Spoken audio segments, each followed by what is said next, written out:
السلام علیکم ورحمۃ اللہ وبرکاتہ۔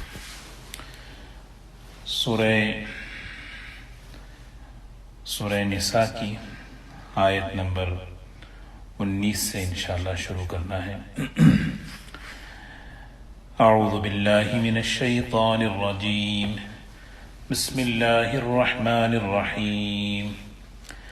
يا أيها الذين آمنوا لا يحل لكم أن ترثوا النساء كرها ولا تعضلوهن لتذهبوا ببعض ما آتيتموهن إلا أن يأتين بفاحشة مبينة وعاشروهن بالمعروف فإن كرهتموهن فعسى أن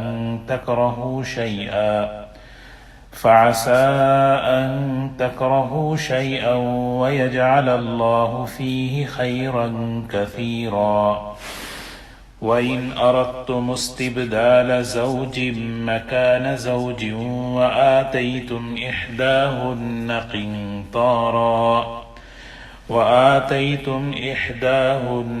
قنطارا فلا تأخذوا منه شيئا أتأخذونه بهتانا وإثما مبينا وكيف تأخذونه وقد أفضى بعضكم إلى بعض وأخذن منكم ميثاقا غليظا ولا تنكحوا ما نكح آباؤكم من النساء إلا ما قد سلف إنه كان فاحشة ومقتا وساء سبيلا حرمت عليكم أمهاتكم وبناتكم وأخواتكم وعماتكم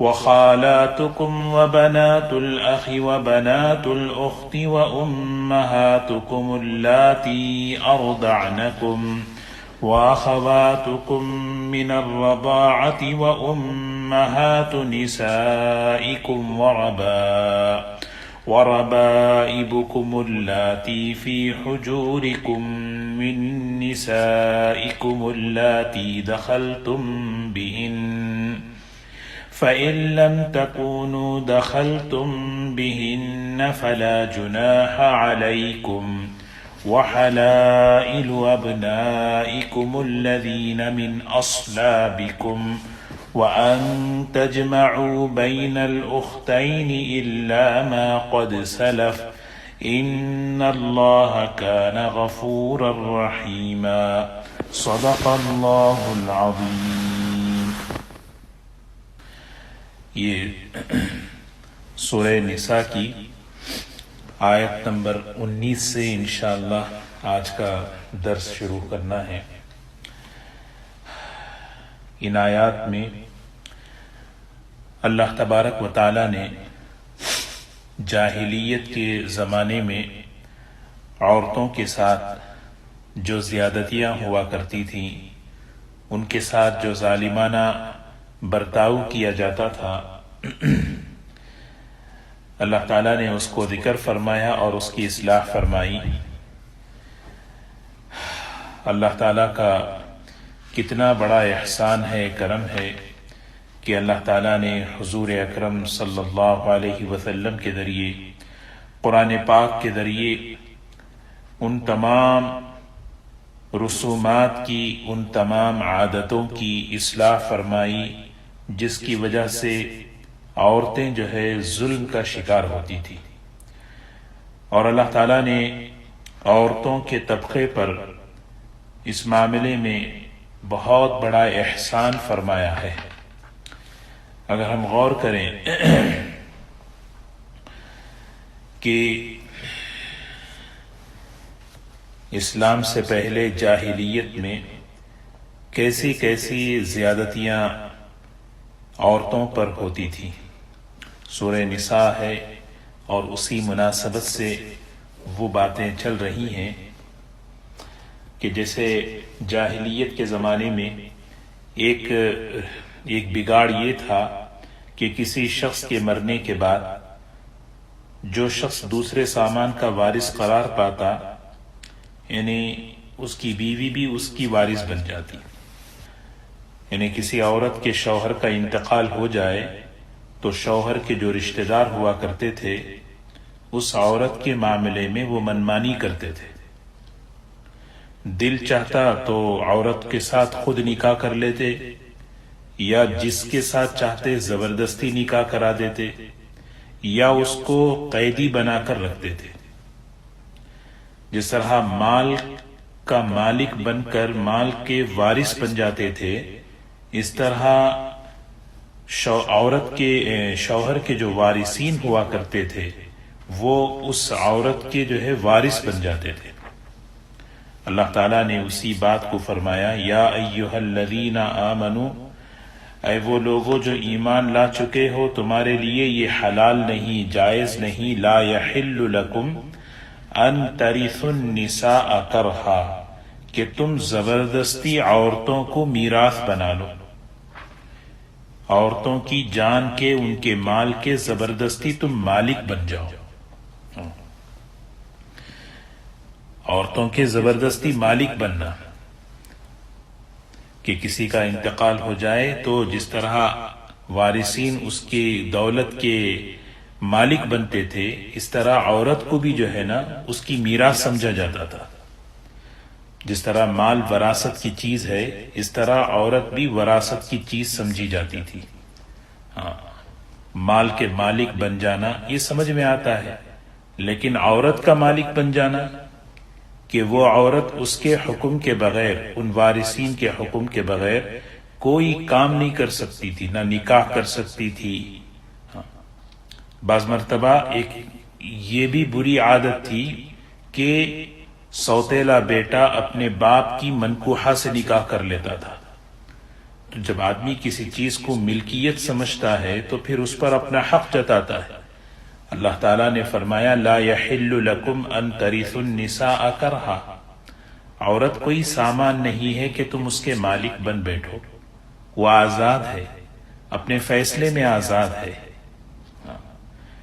فرمایا، یا ایھا الذین آمنوا، اے وہ لوگوں جو ایمان لا چکے ہو، لا یحل لکم ان ترثوا النساء کرہا، تمہارے لیے یہ حلال نہیں ہے کہ تم زبردستی عورتوں کو میراث بنا لو، ایسا برتاؤ کرنا، ایسا ان کے ساتھ پیش آنا کہ ان پر اپنا حق جتانا۔ یعنی شوہر کا انتقال ہو گیا، اب وہ عورت بیوہ ہے، اس عورت پر اپنا حق، یعنی اگر ہم سوچیں زمانے جاہلیت کی یہ ساری باتیں آج ہمارے معاشرے میں بھی اس کی مثالیں ملتی ہیں کہ کسی شوہر کا انتقال ہوتا ہے تو اس کی جو بیوہ بیوی ہے اگر وہ جوان ہے تو اس پر کتنا حق جتایا جاتا ہے کہ اس کے مال پر قبضہ کر لیا جاتا ہے، اس پر اس کے فیصلوں پر جو ہے اس کے فیصلوں کو اس کو فیصلہ کرنے کی اجازت نہیں ہوتی، نہ دوسرا نکاح کرنے دیا جاتا ہے، اگر کرنا ہے تو اس کی مرضی پوچھی نہیں جاتی۔ یہ چیزیں آج بھی ہمارے معاشرے میں ہیں۔ اللہ تعالیٰ نے فرمایا یہ زیادتیاں ہیں، نہ جان کا مالک ہونا ہے نہ مال کا مالک ہونا ہے۔ لا یحل لکم ان ترثوا النساء کرہا، کہ عورت کی مرضی معلوم کیے بغیر جس سے چاہا نکاح کر دیا، عورت کی مرضی معلوم کیے بغیر، یا بعض مرتبہ نکاح کر دیتے ہیں اور مہر کی رقم جو ہے اس پر اپنا حق جتاتے ہیں کہ بھئی یہ ہمارا ہے۔ بیواؤں کے ساتھ حسن سلوک کا خصوصی حکم دیا گیا۔ اللہ کے رسول صلی اللہ علیہ وسلم نے فرمایا، الساعی علی الارملہ، وہ عورت جو بیوہ ہو چکی ہے اس کے ساتھ اس کی مدد کرنا، اس کی مدد کرنا، اس کا تعاون کرنا، اس کے ساتھ اچھا برتاؤ کرنا، دن بھر روزہ رکھنا اور رات بھر تہجد پڑھنے کے برابر ہے۔ یہ اتنا بڑا مقام ہے۔ تو سورہ نساء کی اس آیت میں پچھلی جاہلی رسموں کو بیان کر رہے ہیں، اور آج بھی اس کی جو ہے مثالیں ہمارے معاشرے کے اندر، کیونکہ جب آدمی دین سے دور ہٹتا ہے تو وہی بگاڑ پیدا ہوتا ہے، وہی بگاڑ کہ بیوہ عورتوں کو تنگ کرنا کئی طریقوں کے ساتھ، انہیں روکے رکھنا، نہ نکاح کرنے دیتے ہیں۔ کیوں؟ اس لیے کہ جو مال ان کے پاس ہے وہ باہر چلا جائے گا، اگر کر بھی دیا تو ایسی جگہ جہاں ان کی مرضی نہیں ہوتی، جہاں ان کی خواہش ان کی پسند نہیں ہوتی۔ تو اللہ تعالیٰ نے اس کی اصلاح فرمائی، اور پھر آگے فرمایا وَلَا تَعْضُلُوهُنَّ لِتَذْهَبُوا بِبَعْضِ مَا آتَيْتُمُوهُنَّ إِلَّا أَن يَأْتِينَ بِفَاحِشَةٍ مُبَيِّنَةٍ وَلَا تَعْضُلُوهُنَّ لِتَذْهَبُوا بِبَعْضِ مَا آتَيْتُمُوهُنَّ، ان عورتوں کو نہ روکے رکھو۔ وَلَا تَعْضُلُوهُنَّ روکنے کے معنی میں بھی آیا ہے تنگ مت کرو، انہیں نہ ستاؤ، جو کچھ تم انہیں دے چکے ہو اس میں سے کچھ لینے کے لیے۔ یہ بھی ایک زیادتی ہوتی تھی، ان عورتوں کو ستایا جا رہا ہے، ان عورتوں کو تنگ کیا جا رہا ہے۔ کیا مقصد کیا ہے؟ لِتَذْهَبُوا بِبَعْضِ مَا آتَيْتُمُوهُنَّ، کہ جو کچھ تم نے انہیں دیا ہے مہر کے طور پر، ہدیے کے طور پر، نکاح کے موقع پر، کوئی تو وہ ہمیں مل جائے، بس یہ مل جائے، بس ہم تمہیں چھوڑ دیں گے۔ وَلَا تَعْضُلُوهُنَّ لِتَذْهَبُوا بِبَعْضِ مَا آتَيْتُمُوهُنَّ، یہ بھی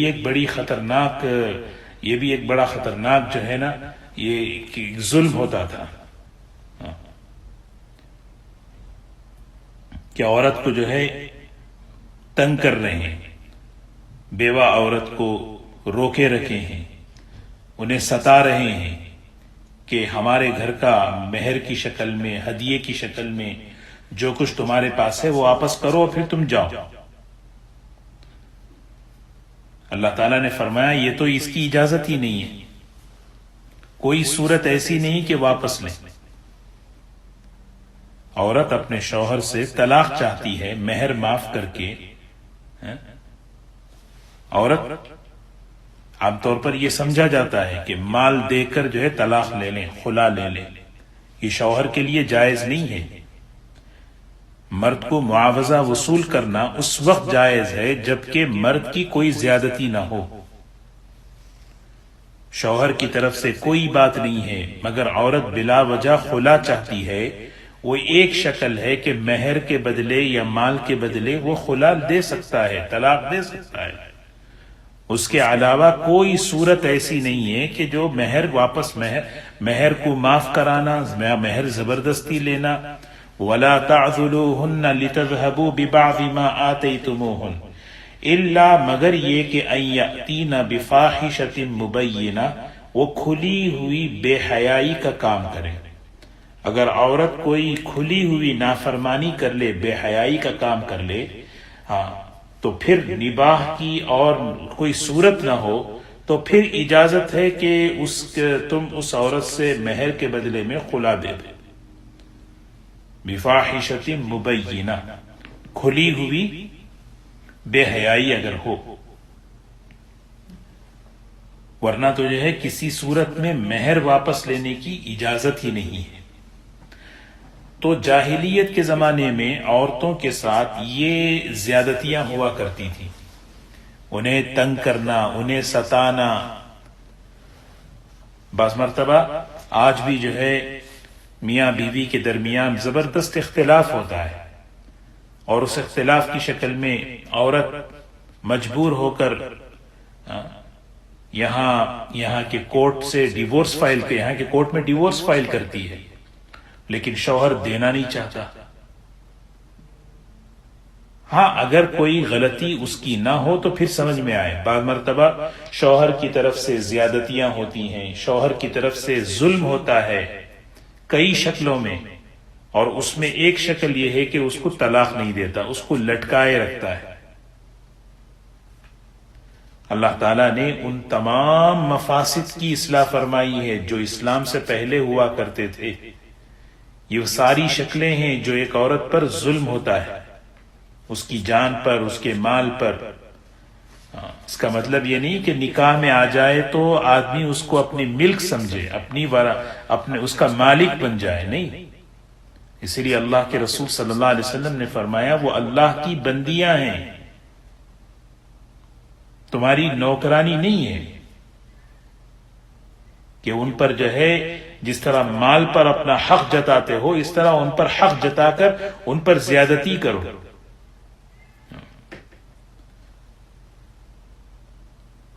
شوہر کا انتقال ہو گیا، عورت کے پاس بطور ہدیے کے، بطور تحفے کے، بطور مہر کے بہت سارا اس کے پاس مال ہے. اب یہ شوہر لڑکے والے کسی طرح اس مال کو جو ہے نا لینا چاہتے ہیں کہ بھئی کہ یہ مال وہیں باہر نہیں، بالکل تعلق ختم کر دیتے ہیں. کئی سالوں کا ساتھ رہنا، کئی سالوں کی خدمت سب بھلا دیا جاتا ہے. عجیب.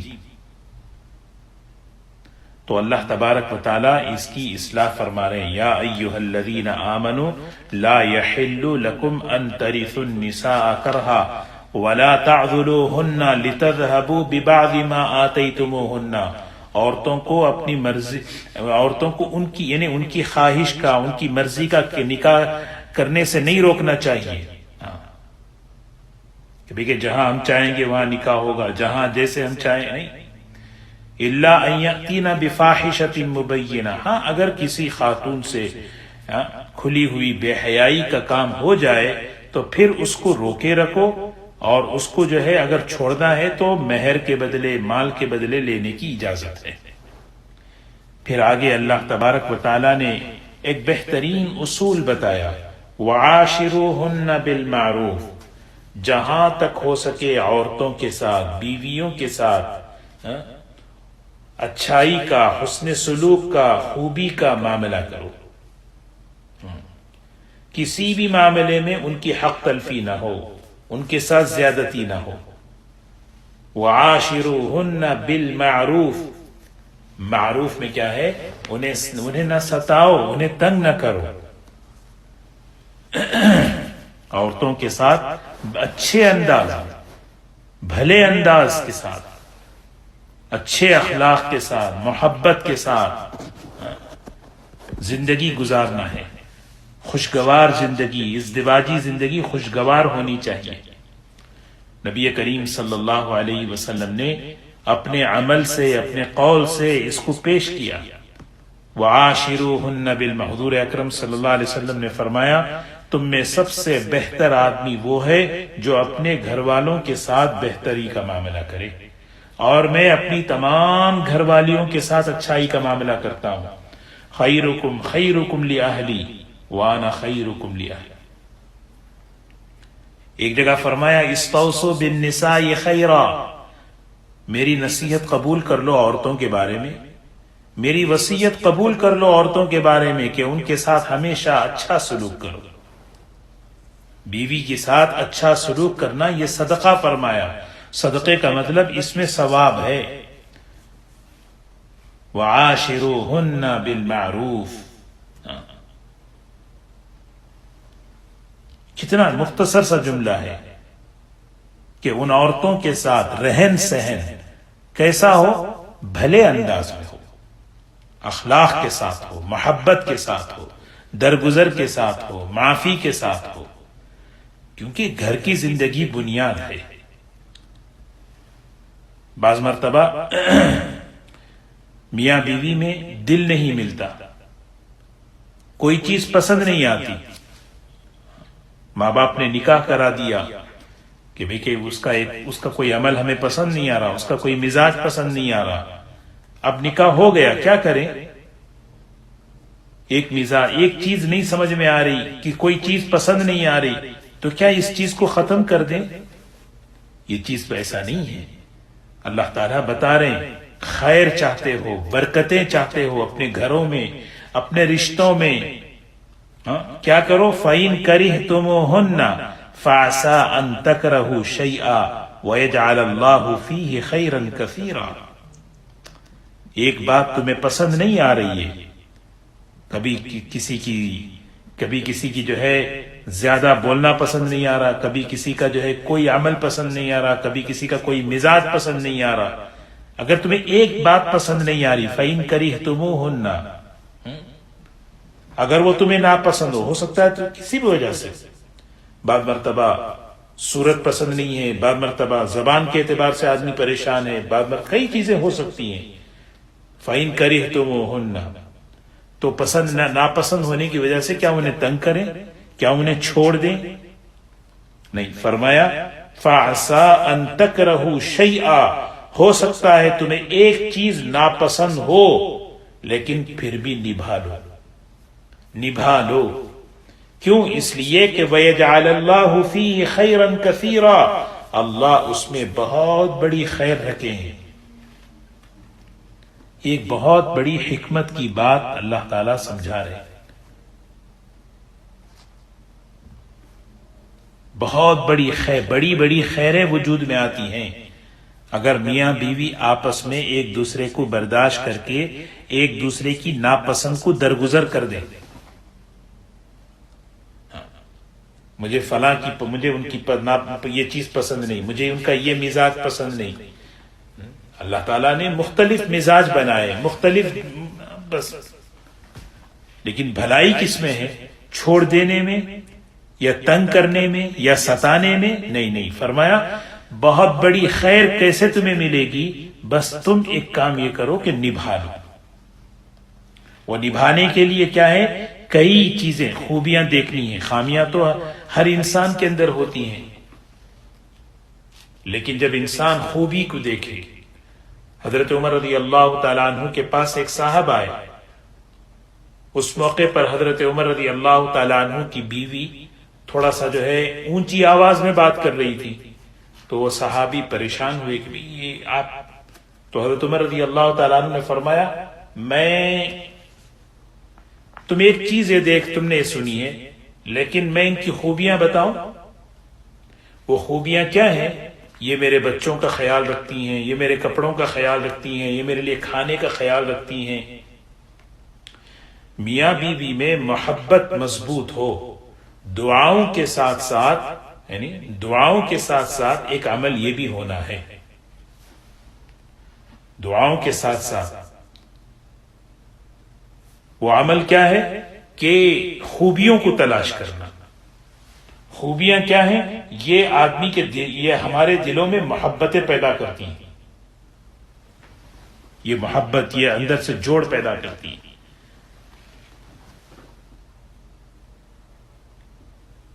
کبھی کسی گھر میں مزاج نہیں جم رہا، کبھی کسی کے درمیان آپس میں طبیعت نہیں جم رہی، تو آدمی بیٹھ کے مثبت سوچے، پازیٹیو سوچے کہ کیا خوبی ہے، ایک خوبی کو لے کے سنبھال لیں.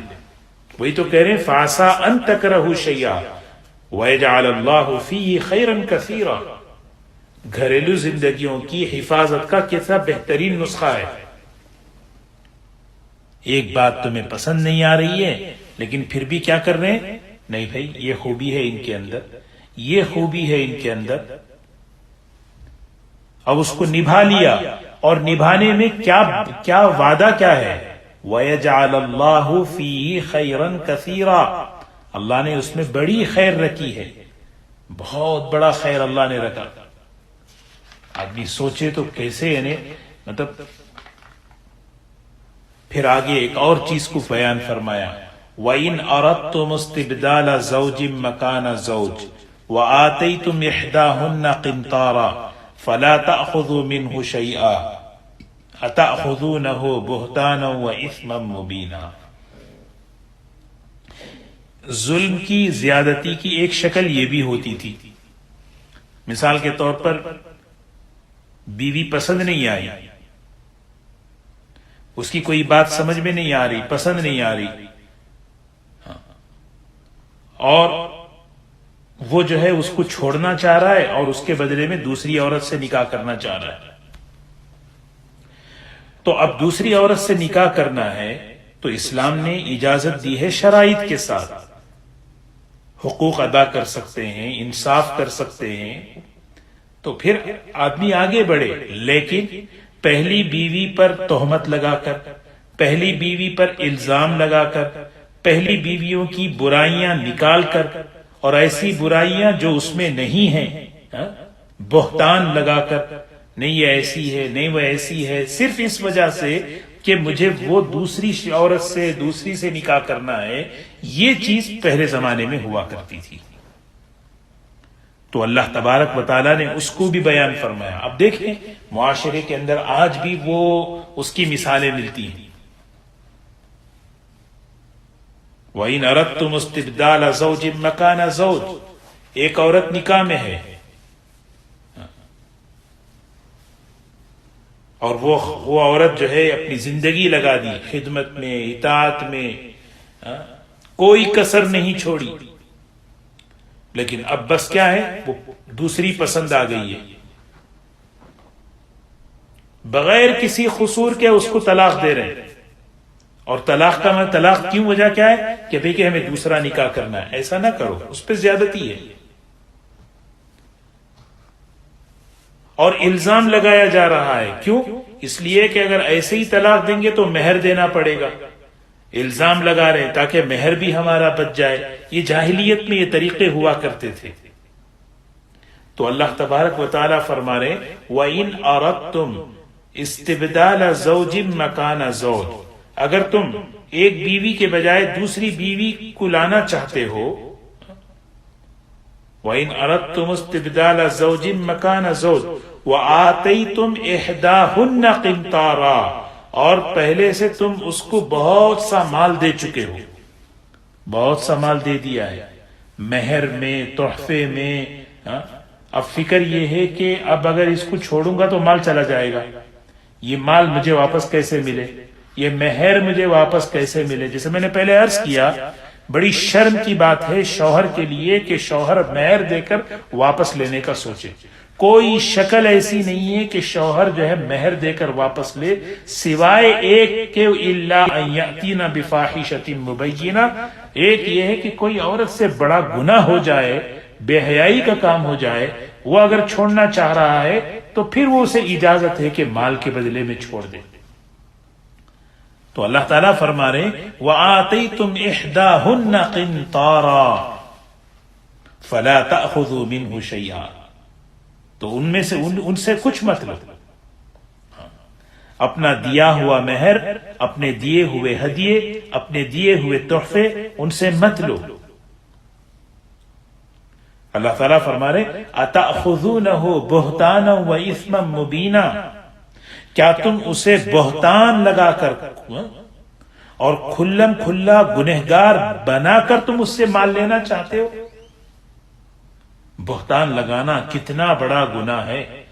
معاشرتی زندگی، حدیث پاک میں آتا ہے کہ اگر کسی نیک پاک دامن عورت پر بہتان لگائے، 80 سال کی نیکیاں اللہ تعالیٰ اس کی برباد کر دیتے ہیں. 80 سال کی نیکیاں. پھر آگے فرمایا وَكَيْفَ تَأْخُذُونَهُ وَقَدْ أَفْضَى بَعْضُكُمْ إِلَى بَعْضٍ، کیسے تم اس سے لے سکتے ہو مہر؟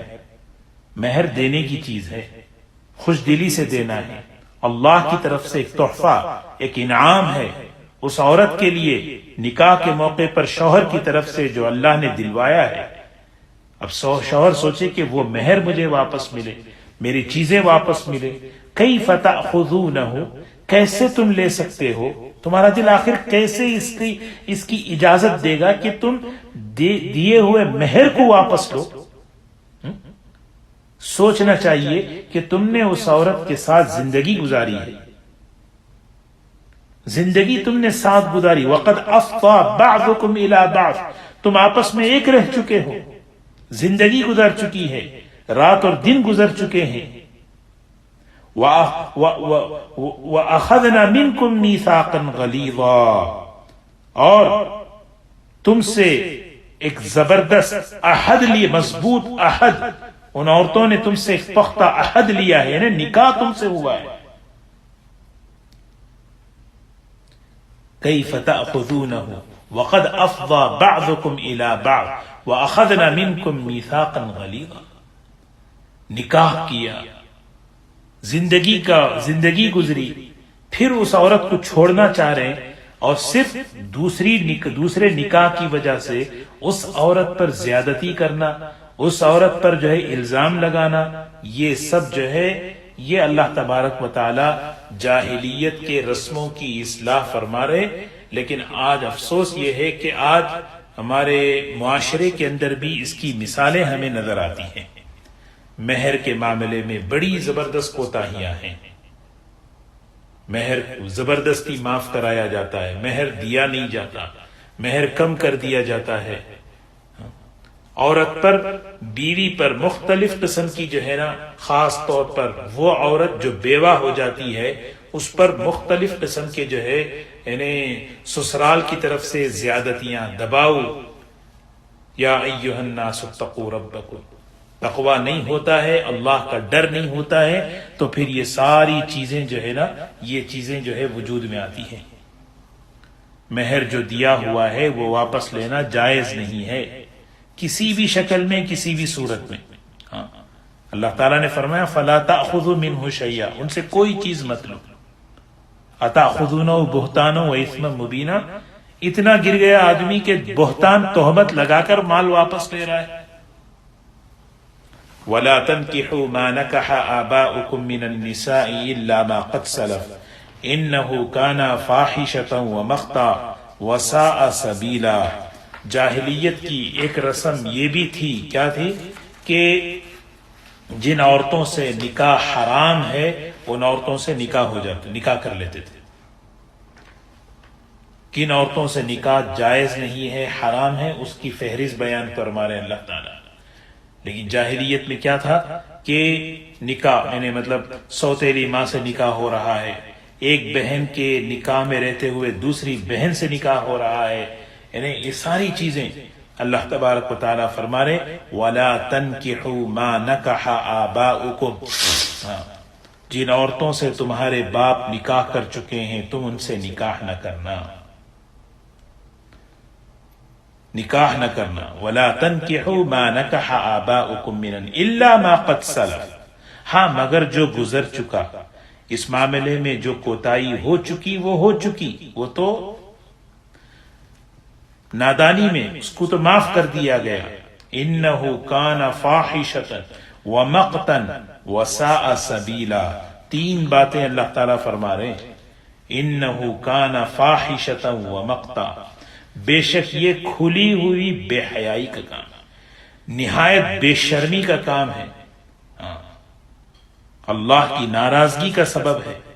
انہو کان فاحشہ ومقتا، مقتا کہتے ہیں اللہ کو ناراض کرنے والی، اللہ کی ناپسندیدہ چیز ہے. وساء سبیلا، اور یہ بہت ہی برا راستہ ہے. اللہ نے انسان کو اشرف المخلوقات بنایا ہے، اور اللہ نے اس معاملے میں سب سے بہترین طریقہ شرافت والا دیا ہے، نکاح کا طریقہ. کہ نکاح کرنا اس کا طریقہ بیان کیا، کن عورتوں کے ساتھ نکاح جائز ہے اس کو بیان کیا، کن عورتوں کے ساتھ نکاح حرام ہے، اس سے بے حیائی، اللہ کی نافرمانی اور انسان کی شرافت ختم ہو جاتی ہے، اس کو بیان فرمایا. کہ پہلے زمانے میں اس طرح ہوا کرتے تھے، جاہلیت کے زمانے میں. پھر آگے فرمایا حرمت علیکم امہاتکم وبناتکم واخواتکم وعماتکم وخالاتکم وبنات الاخ وبنات الاخت وامہاتکم اللاتی ارضعنکم واخواتکم من الرضاعة وامہات نسائکم وربائبکم اللاتی فی حجورکم من نسائکم اللاتی دخلتم بہن فَإِن لَمْ تَكُونُوا دَخَلْتُمْ بِهِنَّ فَلَا جُنَاحَ عَلَيْكُمْ وَحَلَائِلُ أَبْنَائِكُمُ الَّذِينَ مِنْ أَصْلَابِكُمْ وَأَن تَجْمَعُوا بَيْنَ الْأُخْتَيْنِ إِلَّا مَا قَدْ سَلَفَ إِنَّ اللَّهَ كَانَ غَفُورًا رَحِيمًا. اب یہاں سے اللہ تبارک و تعالی نے وہ ان عورتوں کا ذکر فرمایا جن سے نکاح ہمیشہ کے لیے حرام، کسی شکل میں، کسی صورت میں، کسی بھی حالت میں ان سے نکاح نہیں، ہاں کسی بھی شکل میں، یہ تم پر حرمت علیکم، یہ اور تم پر حرام کر دی گئی، یعنی ان سے نکاح حرام ہے، ہو جائے تو باطل ہے۔ بعض عورتیں وہ ہیں جو نسب کی وجہ سے حرام، بعض ہیں جو رضاعت دودھ کے رشتے کی وجہ سے حرام، بعض وہ ہیں جو مصاہرت کی وجہ سے، مصاہرت یعنی سسرالی رشتے کے اعتبار سے حرام۔ یہ 3 قسمیں ہیں۔ فرمایا کون کون سی ہیں؟ حرمت علیکم، تم پر حرام کر دی گئی تمہاری مائیں، تمہاری بیٹیاں، تمہاری بہنیں، تمہاری پھوپھیاں، تمہاری خالائیں، بھتیجیاں، بھانجیاں، اور وہ تمہاری مائیں جن کو تو امہاتکم، یہ عظمت کو بتانے کے لیے، وہ تمہاری مائیں جنہوں نے تم کو دودھ پلایا ہے، وَأُمَّهَاتُكُمُ اللَّاتِي أَرْضَعْنَكُمْ وَأَخَوَاتُكُمْ مِنَ الرَّضَاعَةِ، اور وہ تمہاری وہ بہنیں جو دودھ پینے کی وجہ سے بہن بن گئی ہیں، رضاعی بہن ہیں، رضاعی بہن۔ وَأُمَّهَاتُكُمُ اللَّاتِي أَرْضَعْنَكُمْ وَأَخَوَاتُكُمْ مِنَ الرَّضَاعَةِ، پھر فرمایا وَأُمَّهَاتُ نِسَائِكُمْ، تمہاری بیویوں کی مائیں، تمہاری بیویوں کی مائیں، وَأُمَّهَاتُ نِسَائِكُمْ وَرَبَائِبُكُمُ اللَّاتِي فِي حُجُورِكُمْ مِن نِسَائِكُمُ اللَّاتِي دَخَلْتُمْ بِهِنَّ، اور تمہاری بیویوں کی وہ بیٹیاں جو تمہاری پرورش میں ہیں۔ کوئی اور کسی آدمی کا کسی عورت سے نکاح ہو رہا ہے، اس عورت کی بیٹی پہلے نکاح سے ہے تو اللہ تعالیٰ نے فرمایا نکاح کے بعد اس مرد کا اس کی بیٹی سے نکاح حرام۔ وَرَبَائِبُكُمُ اللَّاتِي فِي حُجُورِكُمْ، یعنی تمہاری ان بیویوں کی بیٹیاں جن کے پاس تم پہنچ چکے ہو، مِن نِسَائِكُمُ اللَّاتِي دَخَلْتُمْ بِهِنَّ فَإِن لَمْ تَكُونُوا دَخَلْتُمْ بِهِنَّ فَلَا جُنَاحَ عَلَيْكُمْ، پھر اگر تم ان کے پاس نہ پہنچے ہو تو تم پر کوئی گناہ نہیں۔ اور پھر آگے فرمایا وَأَن تَجْمَعُوا بَيْنَ الْأُخْتَيْنِ إِلَّا مَا قَدْ سَلَفَ وَحَلَائِلُ أَبْنَائِكُمُ الَّذِينَ مِنْ أَصْلَابِكُمْ، اور تمہارے ان بیٹوں کی بیویاں جو تمہارے پشت سے ہیں، وَأَن تَجْمَعُوا، اور حرام ہیں کہ جمع کرو 2 بہنوں کو ایک وقت نکاح میں، وَأَن تَجْمَعُوا بَيْنَ الْأُخْتَيْنِ إِلَّا مَا قَدْ سَلَفَ، الا ما قد سلف، مگر جو گزر چکا گزر چکا، جو غلطیاں ہوئی ہو گئی۔ ان اللہ کان غفورا رحیما، بے شک اللہ تعالیٰ بہت معاف کرنے والا، بڑا رحم کرنے والا ہے۔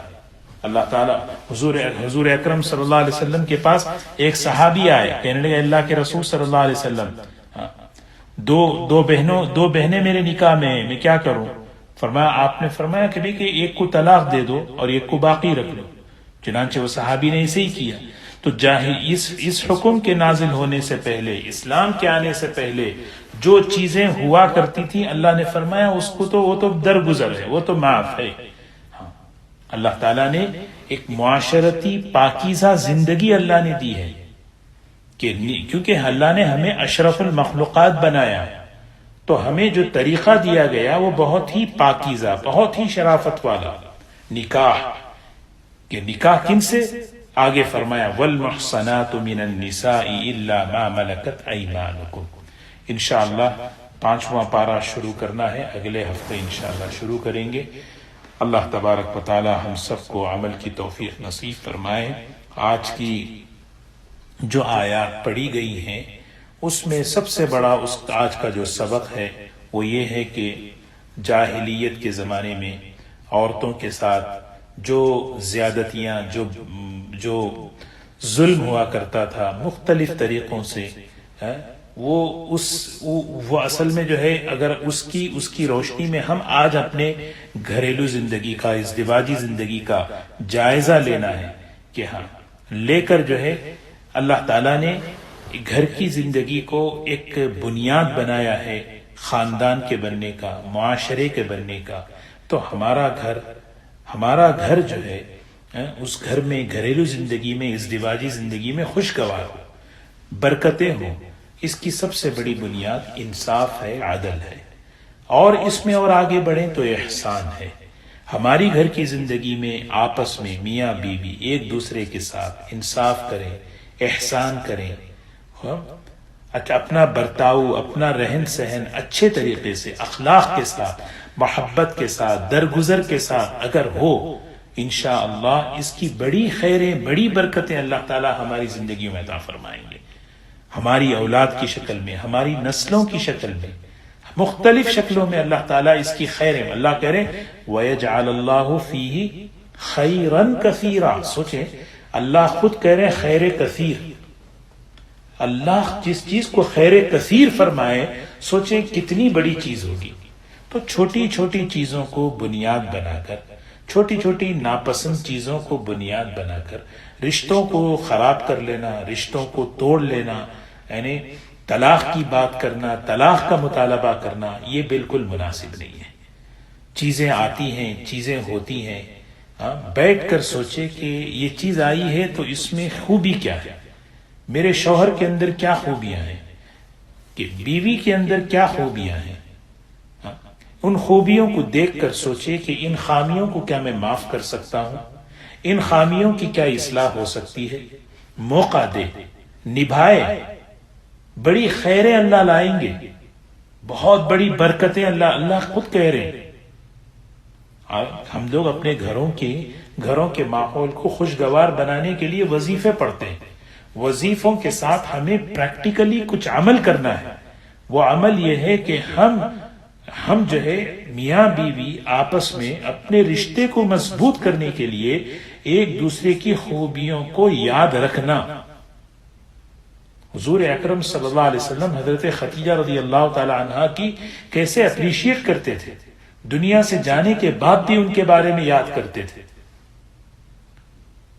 کہ ایک عورت، ایک بیوی اپنے گھر کے اندر کھانے کے اعتبار سے، رہنے، بچوں کے پڑھنے اور ان کے اعتبار سے، صفائی کے اعتبار سے کتنا کام۔ اسی طرح بیوی سوچے کہ شوہر جو ہے گھر کے اندر کتنا، اللہ تعالیٰ ان کے ذریعے سے کتنا جو ہے نا میرے ساتھ، میرے گھر میں نعمتیں اللہ تعالیٰ لا رہے، کیا کیا خوبیاں ان کی ذات میں۔ جب ہم کمیوں کو دیکھیں گے، منفی سوچ ہمارے اندر آ جائے گی، نیگیٹو سوچ اگر آ جائے گی، پھر کیا ہے آدمی جو ہے نا اس کے اندر نیگیٹو چیزیں چلتی رہیں گی۔ بڑے حالات چل رہے ہیں اسلامک شریعہ کونسل کے اندر، آئے دن اتنے مسائل آتے ہیں، بس مسائل، بہت کم مسائل ایسے ہوتے ہیں جس میں یعنی ہم یہ سوچتے ہیں کہ بھی ہاں اس میں گنجائش ہے دونوں میں جدائی کی، کہ بھی ٹھیک ہے اب دونوں میں نبھتا نہیں، اب چھوڑو ہے۔ لیکن 90% سے زیادہ جو مسائل ہوتے ہیں، علماء آپس میں اس چیز کو غور کرتے ہیں، ارے بھئی اتنی چھوٹی چیز کو انہوں نے بنیاد بنائی، یہ تو معاف کرنے سے ہو سکتا ہے، یہ تو اصلاح کرنے سے یہ چیز ہو سکتی ہے۔ اللہ تعالی ہمارے آپس کی ان گھریلو زندگیوں کے اندر سے جو زیادتیاں ہو رہی ہیں، اللہ اس کو ختم فرمائے۔ بند کمرے کے اندر جب زیادتی ہوتی ہے، اس کی نحوستیں بہت خطرناک، اس کی بے برکتیاں بہت خطرناک ہوتی ہیں۔ اللہ تبارک و تعالی ہم سب کی حفاظت فرمائے۔